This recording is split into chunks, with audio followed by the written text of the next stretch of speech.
All right, folks, good morning. Todd.LIVE here. I am TriCasting to Facebook, Periscope, and YouTube, and I am recording this for a podcast. My podcast is called Entrepreneur Live Video.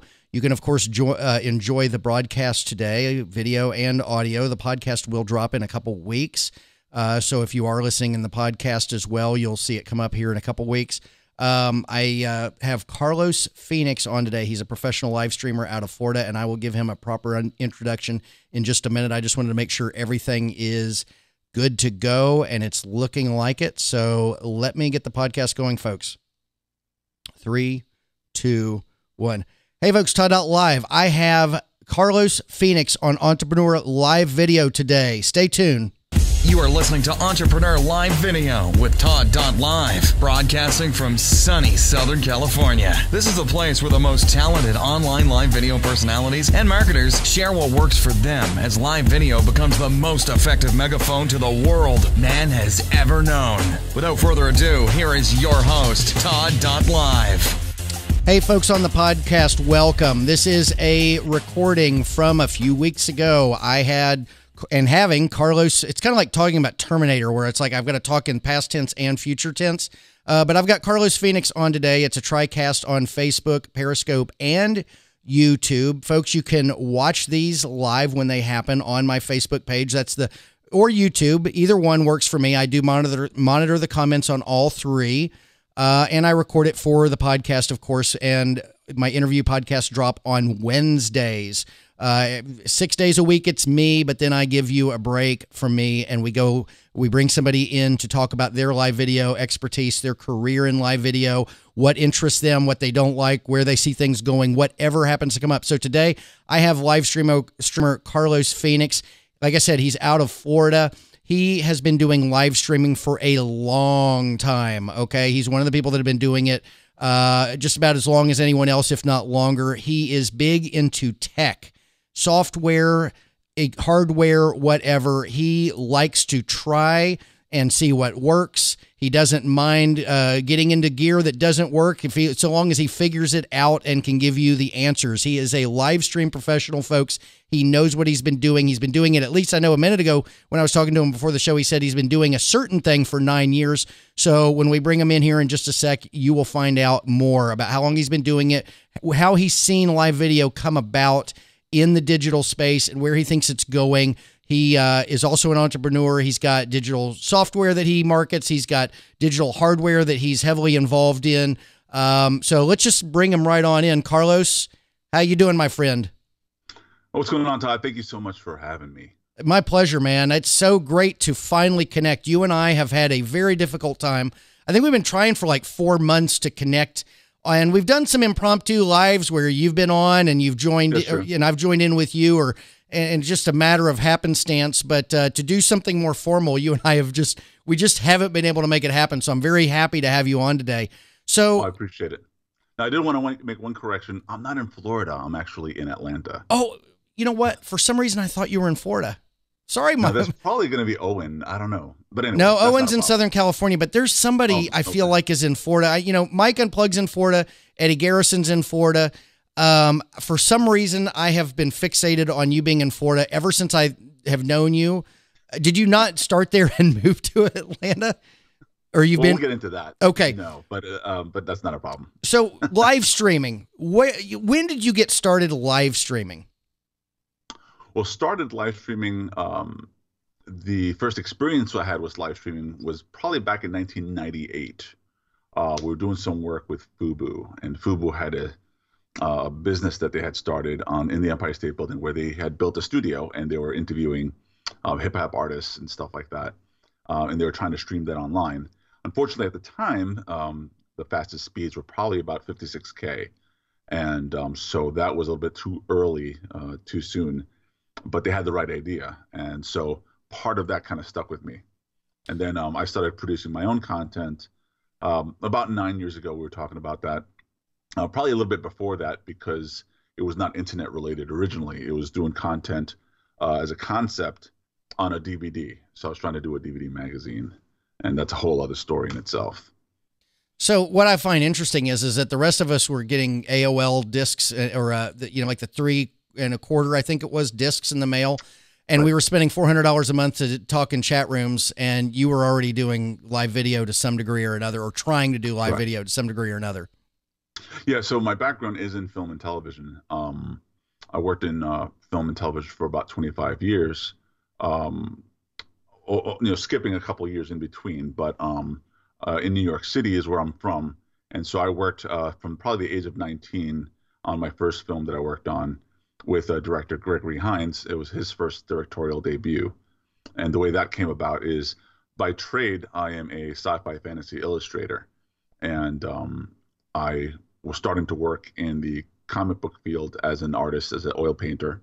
And then as I'm sketching in the subway train, somebody looked over my shoulder and asked me if I knew how to do art for, let's say, movies, like storyboards. And I had worked in advertising since the age of 15, also doing storyboards and pastel mechanical art. So I was like, yeah. And that's when I got taken to the project. I got hired on the subway. Interesting. So Gregory Hines, he is no longer with us, but how many movies did he do? He didn't do many, did he? I don't know how many he did. I can tell you in terms of personality, incredible personality. Very, he would perform for us. So when we're trying to get the set and everything together, he would dance because, of course, he was known as a tap dancer. And he would dance. He would be telling jokes, stuff like that. That's awesome that you got to know him, because he was very well thought of. I haven't seen many of his movies. He probably never forgave himself for running scared, but that movie. Yeah, well, it's fun, right? It's cheesy, but I mean, you can mock it. I mean, there's just so many things in it that are wrong, but yeah, he was a great personality, and that's awesome that you got to work with him. So you got started that early. I mean, when did you start seeing that live video? I mean, maybe it was that early that you saw it bearing fruit, but I mean, here in the last anywhere from 4 to 5 years, I bet, maybe even a little bit longer, you've really seen it pick up steam, and it's become a major thing. So, what's changed, and what do you see happening here?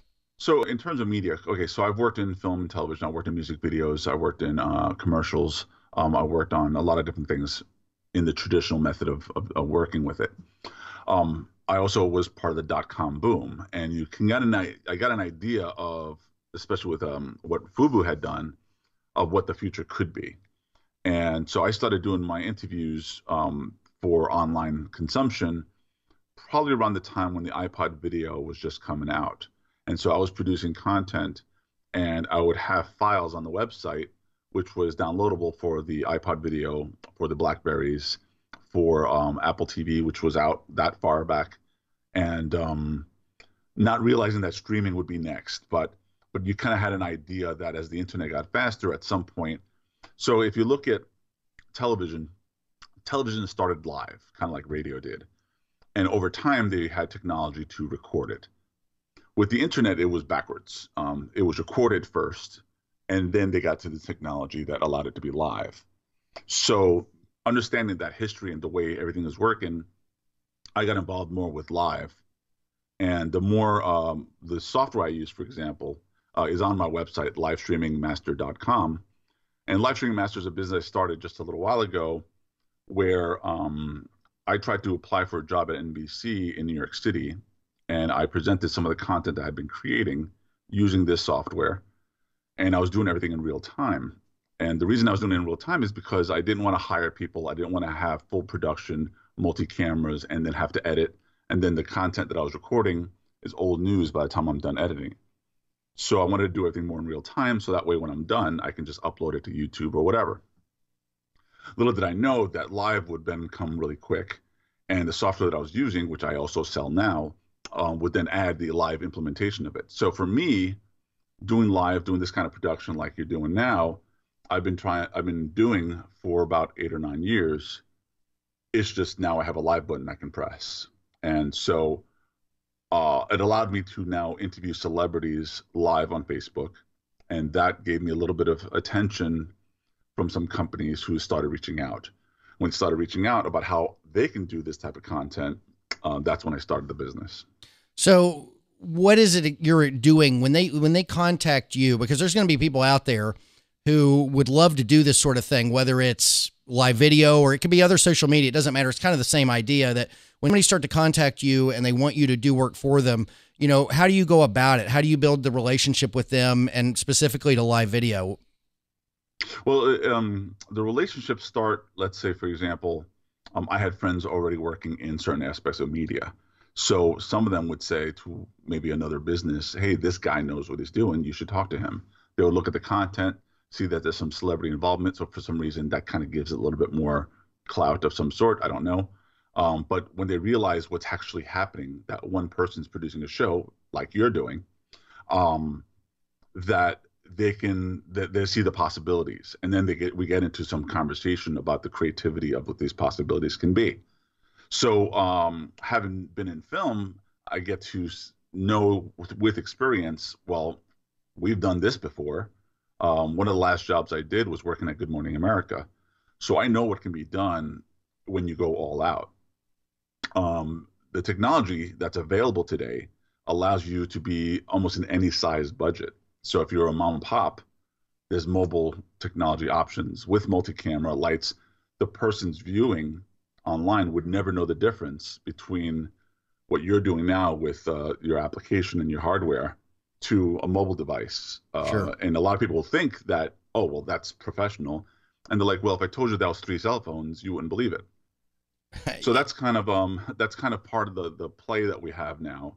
And the more budget, when they don't think about the money and just think about creativity, you can intermix the hardware, the software, and the phones to create an experience. And for me, the experience, what the consumer sees and gets to interact with, becomes part of the business and part of the creativity of everything that everybody's doing. Yeah. Now, I agree with you completely. Now, I think it's interesting. Before the show, you mentioned that you're working on a new studio. So one of my questions was going to be, since you're talking about this mobile technology, that you can't differentiate the difference between 3 cell phones and a big studio that someone's built. Do you see, and I feel like the answer is no, because you have mentioned that you're going to build a studio, but do you see any possibility that those of us like you and I, Jeff Adams, live stream pros, David and, Luria, the studios that we're building, are they going to become obsolete as time goes by, or are they just going to get better? No. So right now we are in what I call the live streaming bubble. And the live streaming bubble is just us really experimenting and playing, right? And that includes live streaming pros. That includes what I'm doing. We get to really take the technology and just squeeze the juices out of every ounce of technology we can. Now, yes, you're always going to tell the difference between the high-level professional to someone who's using mobile. The consumers, though, have been, especially the young kids and young adults that are now entering our markets, are used to seeing YouTube and everything on a mobile device. The mobile device becomes the delivery platform. You got Apple TV and Roku as another delivery platform. And so that's the direction I'm going in. What's happening is we can intermix all the technologies, right? And I know, let's say, live stream pros, they segment it with 4 different options. You got your mobile, you got your computer, you got your hardware and computer dedicated type of stuff, and they separate into levels, and that's fine. That's great. I intermix it all, so I'm doing like this software that I use, Mimo Live, has a mobile application, and that mobile application allows you to create third-party reporting and then come live on my show, and then you're showing your content from your mobile device onto the show. So that's intermixing the technologies to be just transparent. It's all about the content. It's not about the devices. Yeah. Now, go ahead. No, I'm sorry. Go ahead. No, not a problem. So one of the things I'm doing, for example, is there's a news organization that was doing a newspaper, and I converted them to a live streaming media company. And we are doing the same thing. We're converging, let's say, a Wirecast gear, and then they have mobile devices on the field where reporters can report in. They don't have to have a transmission truck. They don't have to do anything other than be able to just transmit the signal mobily to headquarters, and then they develop a news program and they go live. And they have the graphics, the lower thirds, the little tickers, and all that type of stuff, just like CNN would. And they're just using basic software and hardware that we sell. Yeah, it's awesome what we're able to do with our phones and computers these days. I mean, like I said, I remember when the AOL disc came out and it was just chat room, and now I've got, I see the studio, and not even that my studio is that great. I see Jeff Adams. I see what Luria builds. I see these things that people are out there doing. I see you, putting out equipment and software that it gives people other options. And in fact, I almost find that that's one of the problems, as much as it's a benefit, is there's so many options. What are your thoughts on that? That there's just so many options that, as an educator, as somebody who wants to help people live stream, there's just so much to choose from. Where do you even get started when you're new at this? So right now, I'll give you an example. I have over 1,500 different products I sell, none of it of which is online. The reason I haven't put anything online is because I don't want that to be overwhelming to people. If they're interested in live streaming, then they see all these different products and cameras and hardware and software. Like, just relax. Just focus on your creativity. There's going to be people like me, like Jeff Adams, and others that are, and Luria and Dave, where we're here just to give us the information of what you want to accomplish. We'll map out which tools will be best for you. We put it together like a puzzle, and then for you, it's just going to be fluent content creation. So part of what I wanted to also do is allow the small businesses to come in on the creativity. So an example is I created a product called Capture, and Capture will allow you to take, let's say, a really good video camera and possibly even a DSLR, and connect the HDMI output of that camera to plug it into your computer through USB, and do it at a price of $250, so that you can have broadcast quality video streaming on your computer just straight from Facebook Live. So you're not spending on $10,000 hardware or software. You're just using your computer, what the computer thinks is a regular webcam, because it's plug and play, no extra software needed, and you can just stream and look sharp as heck. And so it's this small, it's really tiny, and it's HDMI to USB 3, and it has a mic input, and boom, right there, you can do all your broadcasting. And if you want to focus on graphics, that's a whole other conversation. Yeah. Now, you and I talked about the capture card, and what I like about it is you have the audio input. I use Magewell. I have 3 of them, and so I'm into these things for $1,000. And they've been fabulous. They're driverless, like yours is, no software needed. But mine don't have the audio. Tell the folks, and I think I know it has to do more with gaming than anything right now, but maybe not. But tell the folks why the audio gives your capture card an advantage, say, over the Magewell. Well, there's a few advantages. It's metallic. It does not heat up. Okay. So it gets lukewarm even if you're transmitting for about 2 hours. The audio in allows gamers, for example, to take their Xbox and plug it into HDMI and then have a little microphone plugged in so they can still have the audio. The other thing is, and it'll still transmit the audio from the game, so you're not losing that. If you have a mixer, then you can have one camera, multiple guests sitting in front of the camera, multiple microphones, plug in the audio. Nice. So if you're using a camera that may not have, for example, an audio input, some $200, $300 video cameras at Best Buy, you may still have the video output with HDMI, but you can still get the audio in. So that's one of the reasons we added the audio, to really allow them to be financially flexible. And how are the sales going on that? Since you've introduced it like 2 months ago, didn't you? Well, it's just releasing this month. Oh, actually. Got it. So we did an Indiegogo campaign. Then retailers started buying, and so we were able to meet our goals. And so now we're producing and shipping the Indiegogo supporters, and now to retailers. Now, and we're trying to get the word out more. Is that device being built for other brands? Because a lot of the times electronic equipment will be made in one factory and you can find it in 7 different brand names. Is that going to be just Capture, or? Right now, Capture is the one and only. We helped engineer it, and so the specs that I wanted was 1080, of course, 60 frames per second, 300 megabit throughput. So it's USB 3.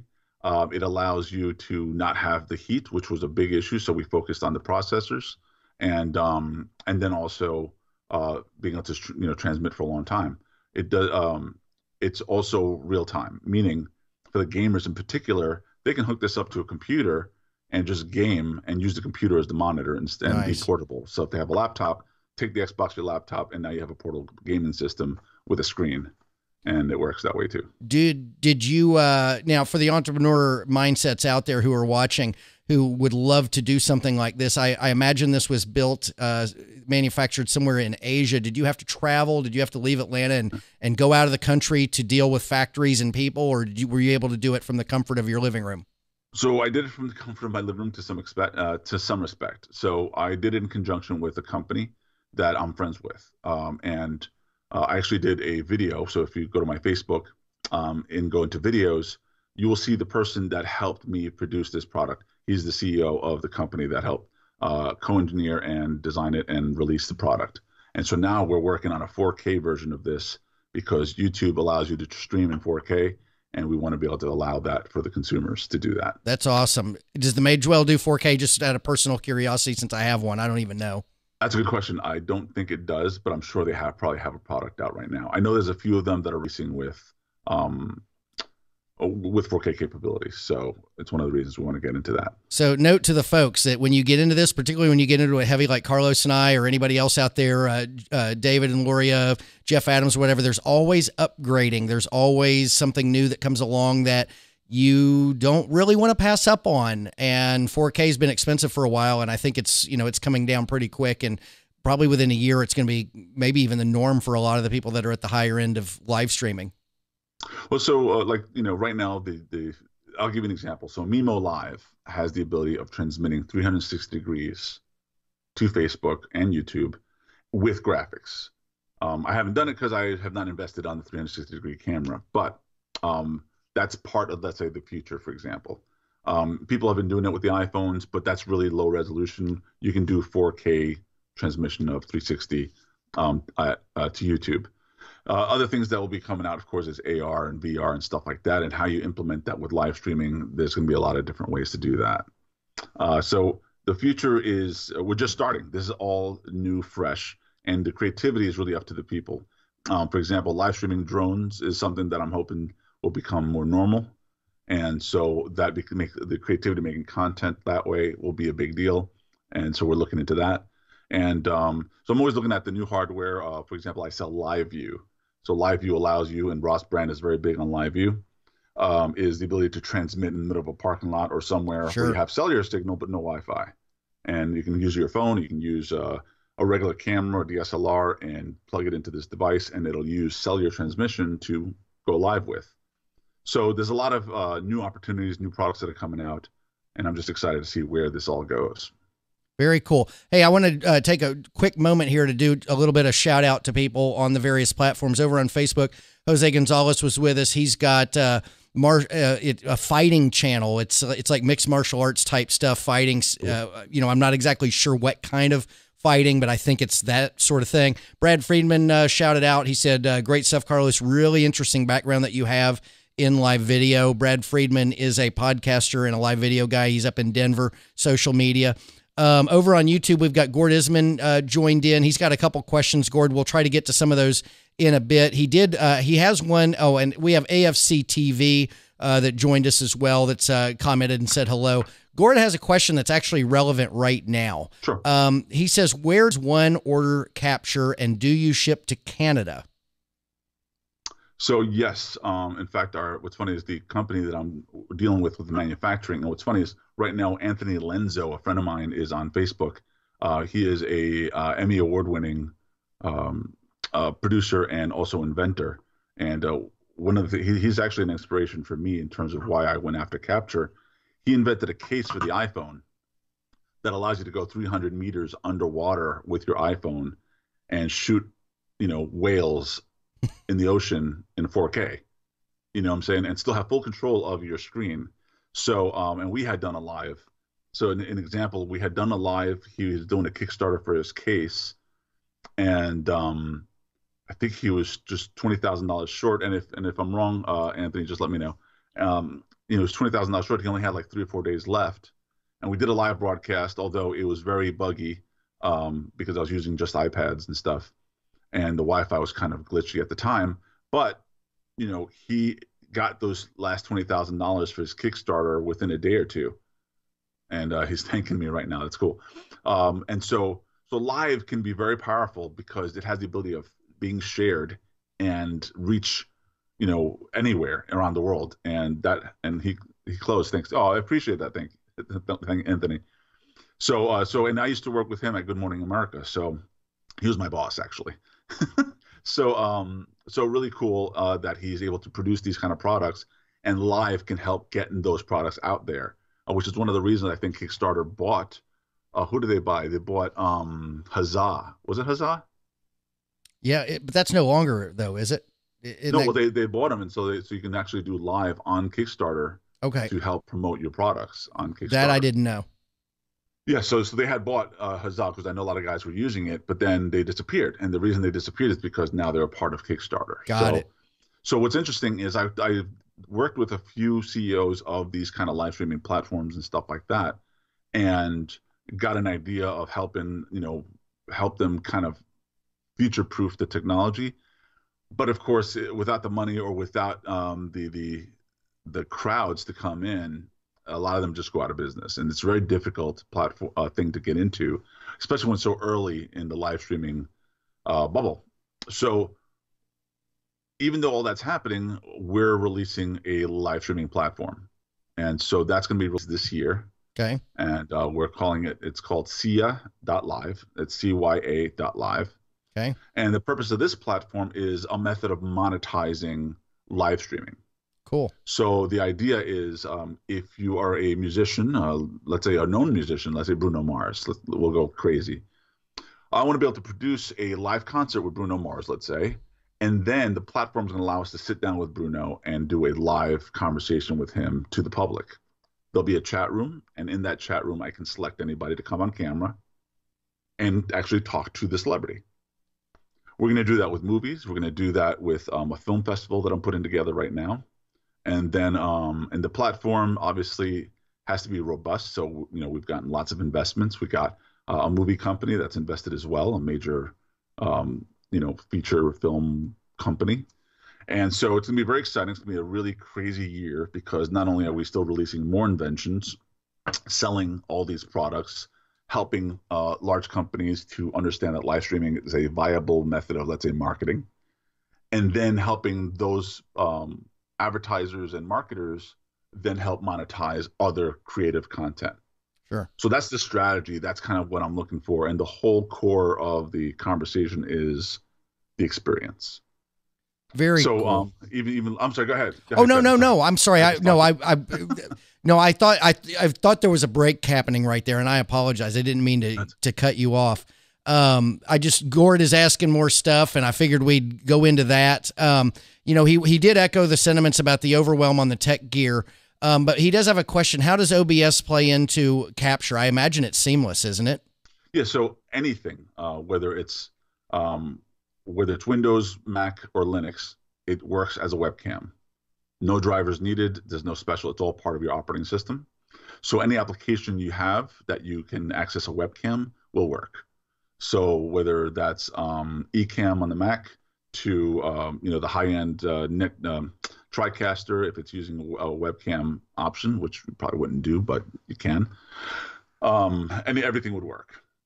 And then in terms of cameras, you just have to select a DSLR that's current that has a live video a live HDMI output. Okay, and you could do it like a point and shoot as well, right? You can do a point and shoot if it has HDMI live out. Yeah, that's the key. HDMI live. The catch is, in some of these cameras, you can't remove all the information that's on the screen. So it's giving you a feed from whatever's on the screen. So I recommend Panasonics because you can actually remove the screen on Panasonics. Canons have their own USB output to do live streaming. The catch is a lot of the Canons close the lens, although you can override that. And second, you still have to install software, which forces the camera to keep the lens open. So the problem with a lot of these capture devices is that some of them don't have processors like this one does. And I know Elgato has one, really inexpensive, but you're now using your computer's processor, which then can slow down your stream and cause issues and stuff like that. Yeah, I can attest to the problem with the graphics on the screen. When you look through and it says REC for record, and there's all these little icons. I have a Canon camcorder, and it was a major pain in the butt to remove them. In fact, I couldn't figure out how to remove them in the menus. And we have it here locally in Orange County, California. We have like a Canon museum kind of thing where I don't even think they sell cameras. They do a little bit of repair, but it's like a museum, and you can come in and try just about any lens from the history of Canon, and the room's got all sorts of different lights. And I mean, it's really an incredible place. And I took my camcorder in there, and it took the guys 40 minutes to figure out how to get these things off my screen. And these were Canon techs. So, right. Yeah, it's insane. It's you have to think about that when you're buying a camera, point and shoot DSLR camcorder, that can you get rid of the information on the screen? And because it will pass through to your live stream. And if you can't get rid of it, then you're going to be returning it, and hopefully returning it and getting something else. Carlos, since you've had such a long history in live video, I'd love to know what your thoughts are about how live video is going to change the lives of the people that aren't using it yet. Maybe they watch it a little bit, but it's kind of like, you know, in 2006, 2007, there were a lot of people that knew Facebook was out there, but they weren't getting in. Now everyone and their grandmother is on there sharing pictures, doing whatever. Is that going to happen with live video? And when do you foresee that happening? And how's it going to change the lives of everybody? Well, so we focus highly on live video. I focus more on the content. So live video is, I think, going to have to be intermixed with content, because a couple of things. Not everybody is made for live. So I know a lot of us try to shove down everybody's throat, hey, you got to just do it. And yes, if you want to do it, then you have to do it. Obviously, if it's a desire, if it's something that you think will help your business, then, you know, go ahead and start going live, because right now is the moment where you can do it and make your mistakes. The problem is, if you wait a year or two, maybe 3 years, and you start then, the mistakes are not going to be as forgiving, and that's going to be a problem. In other words, you're going to try and get your business out on the live, and people are going to look at you and say, well, look, everybody's already got all these graphics, and here you are using your phone. That we're not even going to pay attention to your brand. So right now is where we're allowed to make our mistakes. Right now is when we're allowed to look terrible. And some people say the reverse. They don't agree with me, and that's fine, and I understand that. But having looked at how people react to things like YouTube and things like that, I rarely see much really terrible YouTube. People have now bought their lights. They're getting those DSLRs and starting to record things to look sharper. Even if their production is not exactly great, they're still putting money into stuff. So that's one. Two, like, I know content is king, but at some point it's going to be overwhelming. As just like when you had the 3,000 cable channels, you have Hulu, you got Netflix, you got all these other platforms on Roku and Apple, Amazon, and stuff like that. And so we're now entering that field, my businesses, to help people who want to create content and have their own little icon on one of those platforms. And so we're going to try and make that as easy as possible as part of the business. But that's part of the business model that I'm working on later this year. And we already have some working relationships that we're not ready to announce yet, but that'll be a big deal once we do. So live is going to be part of our lives. It's going to influence a lot of things. People are going to use it as best as they can. I think it's going to look better. I think it's going to get on television more. You got your Facebook video app on Apple TV and I think Roku. The different platforms are going to come out like crazy, and it's going to influence kids and stuff like that. And live is being used now in different marketing methods, and I'm going to help enhance that, hopefully. So it really comes down to the conversation and what you're trying to say. If you're a business, try and get your brand out, your message out, and be transparent and be able to interact and engage. And that's everything that live is about. It's the experience and the engagement. And whether it's music, whether it's a brand or a product that you're trying to sell, live is a good weapon to really become part of a relationship instead of just a sales pitch. Yeah, I agree completely. Hey, this is something I usually reserve to the end, but I figured Gord just asked it, so I can check the box that we've covered it. Gord is asking, do you have, Carlos, a YouTube channel that you broadcast on a regular basis that discuss maybe your technological endeavors and equipment and things? Okay, so here's the funny thing. I do my shows. I have theloungenetwork.com, and that's got a few different shows where I focus highly on independent musicians and filmmakers, as well as established filmmakers and musicians. And the point of that is to help the creatives overcome any fears of getting into that market, whether it's music or film, and not through stories of me, because I don't talk about myself. In fact, most people don't even know I've ever worked in film, and that's fine.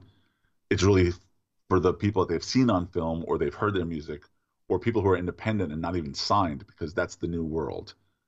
We're not going to be signed anymore, and I'm actually working on something for that too. But and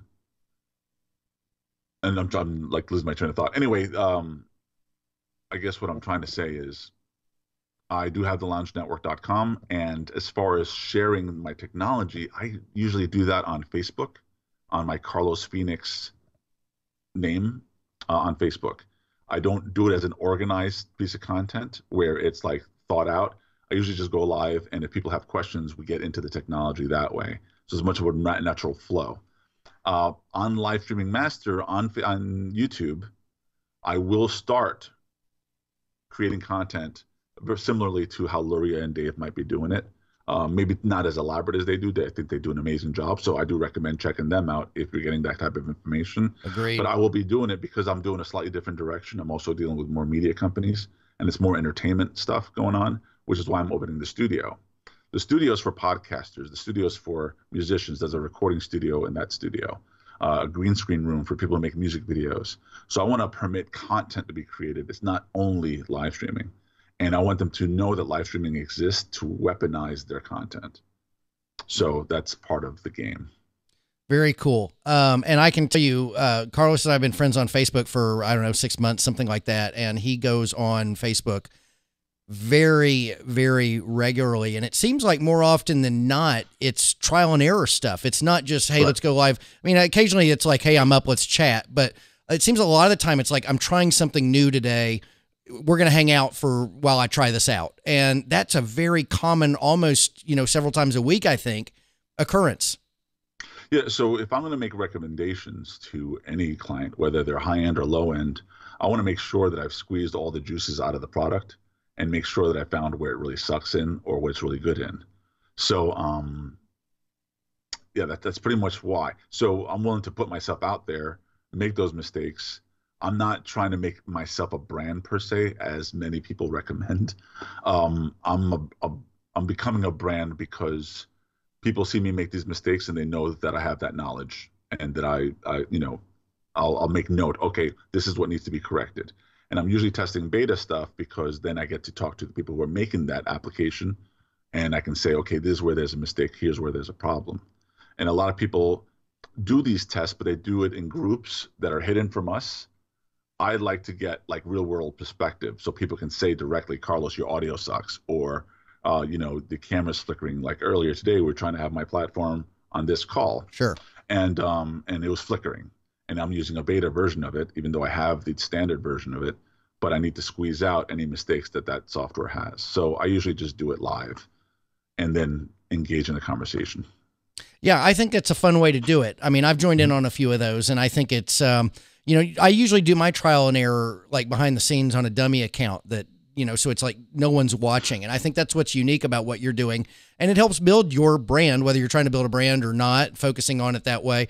Because people that are friends with you who are live streamers see you doing this on a regular basis, and they have an opportunity to learn something where when I'm off in a dark corner of Facebook, I'm not teaching anybody anything while I'm doing that. I'm just, except for myself. But I think there's a lot of value to doing it the way that you're doing it. And Gord, you should reach out to Carlos on Facebook, and I think you'll enjoy what he's doing. Carlos, so you've talked a lot about what's in store for you this year.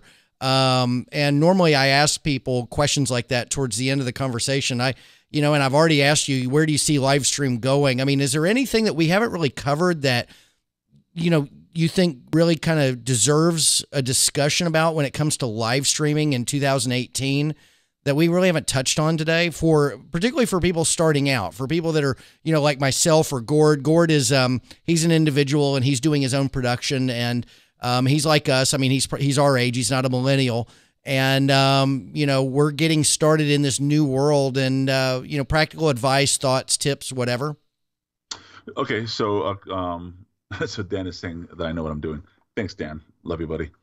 So a couple of things. One, it's not the story that I just told about, like the stuff that I'm putting out there is not for me, right? I'm not going to do anything with this technology that I haven't already been doing. Right. It's for us. So I didn't invent this for me, because then I'll just make one and then that's it. I'll keep it to myself. It really is having enjoyed the community that we've been building since the days of, let's say, a platform called Blab, if anybody knows what that's about. Yeah. And knowing that if this is going to be the future, how do I want to carve myself into it in terms of its culture and its fabric? And I want to do it in a way where it's not all about the high-end companies. I want to do it so that, if I'm broke, I want to be able to afford something that allows me to get broadcast quality video and be able to do it affordably and still look good doing it. So a lot of what I'm trying to do is not for me. It's really about how can I help change the fabric of how video is affecting us, the interactivity of it, and how that can also change the entertainment industry and the marketing industry. So a lot of the people and companies I'm conversing with are like Hollywood and the music industry. They want us to look at live and see, well, how can we work with it? Well, fortunately, I have connections to those industries, and I'm going to see how I can kind of try and co-invent something that's not just Facebook and just YouTube, create a platform that can help everybody enjoy the content, feel monetized, and then not just be a platform that just dies and goes away. So if you want to see, let's say, a Broadway play sitting in your home and then sit with the director and the producer, that's the environment I want to create. And you just sit home with your family, spend, I don't know, 20, 30 bucks on a Broadway play that normally costs $400 in New York. And you get to enjoy a new experience and then get to interact with it, which you couldn't do when you're there live anyway. So those are the kind of things that I'm thinking about. And those are the things that I'm hoping to put together with multiple companies joining forces to make this happen. Thinking big. I love it. Love it. Yeah. Carlos, it sounds very, very cool and ambitious. I think we'll close it out with one more question from Gord. Gord, he's always got good questions, very practical stuff. And he's asking, and this kind of goes back to your device, the Capture. He is asking, what is the entry-level camera for the Panasonic DSLR line to work well with the Capture? And do you have to start with a GH5? No, you can actually get, I think it's either a GH2. You can probably get one somewhere for about $200, $250. If you're lucky, you can look in eBay. You can look in other. It is a camera that I don't think they manufacture anymore, but if you're looking for inexpensive, that would get you off the ground. You can also go to Best Buy and get, one of those small Canon video cameras. So the benefit of those is, the purpose of those is compared to a webcam, it does better with light. So the lenses are large and they absorb more light. So in dark situations, you get better image. Two, They do better with color. So you get a much richer color. Three, zoom. You don't really do well with trying to zoom with a webcam. So if you're, let's say, doing an outdoor sport or trying to get somebody's play or things of that nature on screen live, being able to zoom in to the, let's say, the lead actor or whatever, you have that capability with these type of cameras. So those are the reasons why something like this becomes really handy and help improve some of your production. Yeah, I'm with you completely. I do not like onboard cameras. I am love-hate with webcams. The Logitech C930 line, I think, is inexpensive, but it produces very, very good results. But I think moving on to a camera that you can use for multiple purposes is a good thing if you have it in the budget. What are you using now? Right now I have a Canon Vixia HFG 30 or something. I bought it probably 5 or 6 years ago. Now, what do you think of my video? It's beautiful. Okay. So my camera is a Logitech C615. Okay. It's $30. It's awesome. Yeah. The barrier to entry is very, very low. You know what? I do it on purpose to show that it's like, look, you don't have to go nuts. Yeah, and it's a brilliant picture. You have it. In fact, I think it's sharper than the one I'm getting out of my Canon. My Canon is a camcorder that I bought like 5 or 6 years ago for a different business, and it sat in a box for years. And it was like all of a sudden I get into live video. It's like, hey, I can use this now. But the technology has gotten so far past that, you know, a $30 camcorder I think can give a sharper picture than a 6-year-old Canon that was, you know, $1,500 when it was new, right? Yeah, and then there's a whole science behind everything. You just have to know the weaknesses of whatever it is you purchase, and then work with its strengths. Right. So, you know, webcam like this, the weakness is it's going to give you a poor image if you have poor lighting. So I have a light literally right on top of it, and then I use software to kind of hone in on the contrast and the color and stuff like that to make it look the way it does now. Gord's asking what your light is. What's your light? Gord's asking what your light is for your setup sure. right now. I'll do one better. I'll show you. So let's see if you can see this. So it's hold on, I'm going to turn off this light so you can kind of actually see what it is. So it is a diffused light. Now, let me aim it correctly. So this is the diffuser. I'm going to show under the insides. Yeah. And they're little fluorescent lights. And it's 2 bulbs. Cool. And then I just have it on a bookshelf. Is this one you made yourself, or is it something that you bought? No, it is actually designed to shoot products. So it usually comes in a kit of 2. It also has a tripod mount thing under it, so you can put it on stands. But they cost, I think, well, at the time, I don't know if they still make them anymore. They're about $50. Okay. Yeah, I have, you know, you can also search on Amazon for Gord if you're looking a Diva ring light. Now the one I have is by a brand called Supernova. Yeah, it's Diva. I've got a Diva ring light. It's like a $300 light, but I was on a broadcast recently where there's some lights that are very similar to it that are under $90. So, you know, if you, and it's all designed to fit on a tripod. There's a lot of choices out there. And if you're using mobile, Archon has a great one.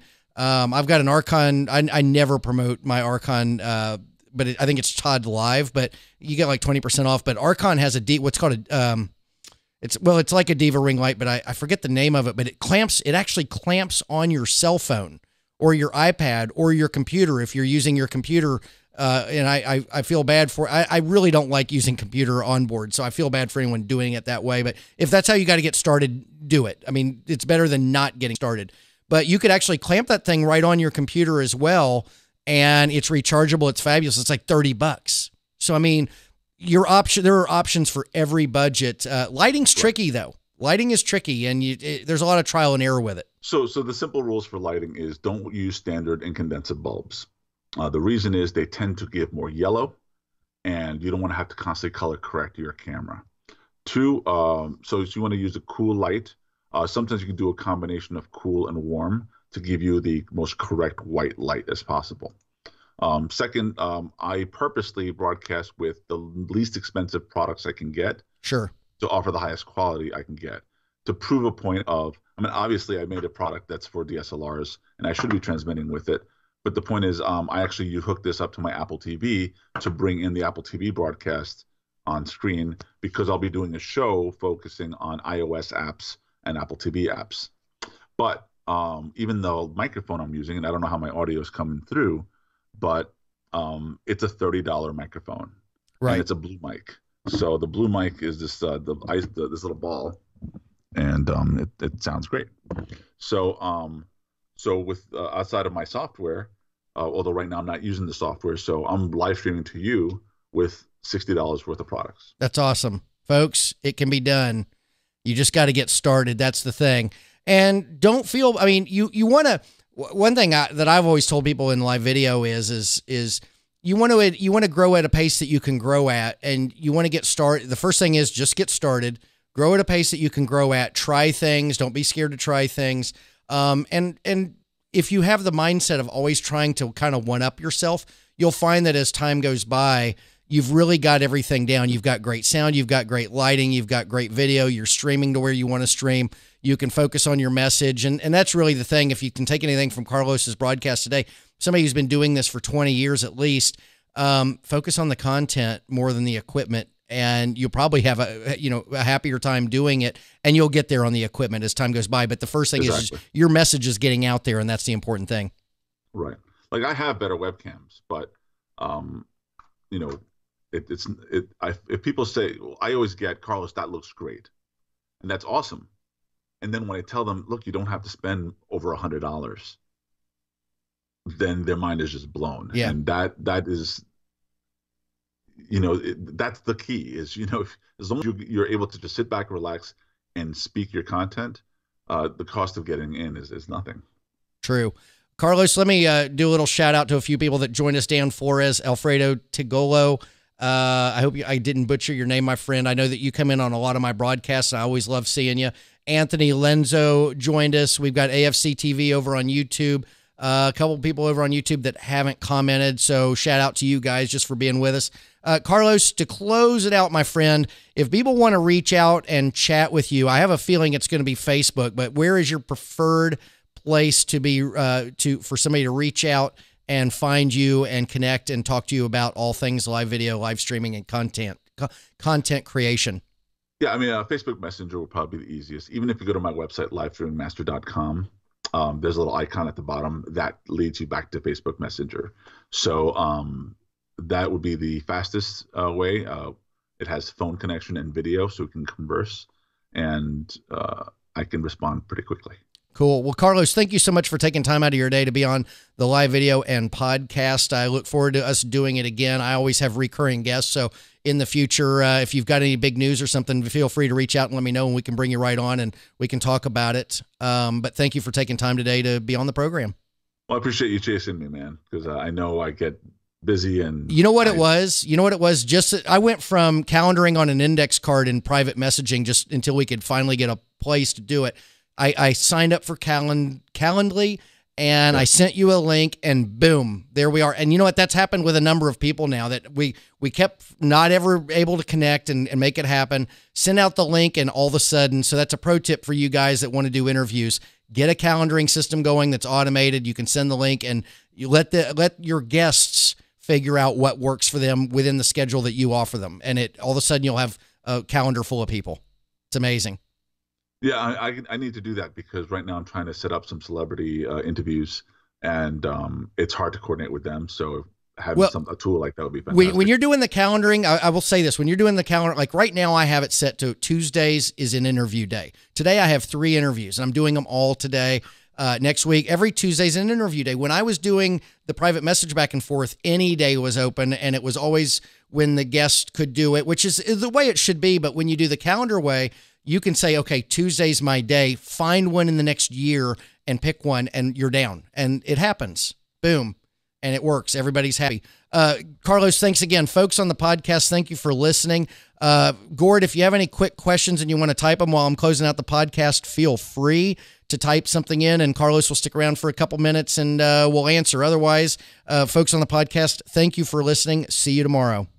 Thanks so much for listening to Entrepreneur Live Video with Todd.LIVE. For more great content and to stay up to date, visit www.todd.live and on Facebook.com/Todd.LIVE page. If you enjoyed today's episode, please leave a review and subscribe, and we'll catch you next time on Entrepreneur Live Video with Todd.LIVE.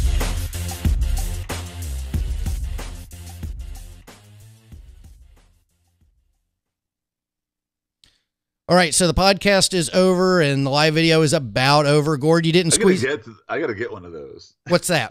Those little like voiceover stuff. That's really. You know what? I went on Fiverr. Nothing costs $5 on Fiverr. It ended up costing like $155 on Fiverr. So at least it was multiples of 5. Fair. I mean, it is, and it was good stuff. I found I have 2 podcasts that are daily, and each one of them I had a different person do it, and they're fabulous. And I run them on I have an iPad with a jukebox software on it, and so I have a screen full of buttons, and I just hit the one I want to hit when it's opening or closing. It just works beautifully. Gordon, he's just saying thanks. I think he's run out of questions, and we are coming up on an hour. And so, Gord, everybody, thanks for your participation today. And again, Carlos, thanks again. It was just a great honor to have you on the program today. I appreciate it. Thank you so much. Let me close out the streams and we'll chat for a brief minute. Folks, everybody, take care. Thanks again. Have a great day. Stay productive.